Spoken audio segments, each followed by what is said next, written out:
Ja, noch ein anderer Punkt. Ich habe ja keine Werkstatt, also wir machen das hier alles mehr oder minder auf einem Parkplatz. Deswegen mülle ich mich hier leider auch so ein bisschen zu und ich bin halt auch ja, an die Wetterumstände gebunden. Also ich kann jetzt hier nichts großartig vor die Tür stellen, sondern da es die ganze Zeit immer regnet, stehen alle Elemente hier. Und zusätzlich bin ich ja auch ans Tageslicht gebunden. Und es wird momentan ja immer noch relativ schnell dunkel. Ich bin großer Fan von Bosch Professional. Und damit ich auch weiterarbeiten kann, habe ich mir was ganz Tolles bestellt.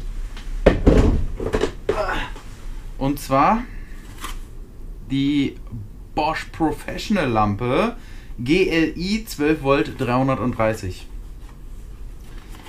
Ob die was kann ich gar nicht sagen.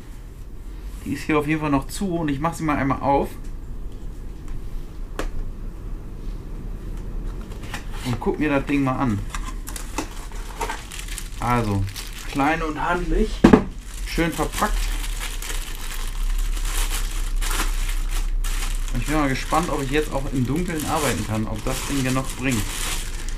Ich habe sie mir bestellt, weil sie diesen wunderschönen Fuß hat. Also man kann sie in alle Richtungen drehen. Sie hat hier so einen kleinen Anhängeclip. Also ich könnte das Teil jetzt hier auch irgendwo ranhängen. Da muss man halt mal einen Platz suchen, wo man es ranhängen kann. Aber, was halt auch sein soll, das Ding soll auch magnetisch sein. Tatsächlich, magnetisch, mega.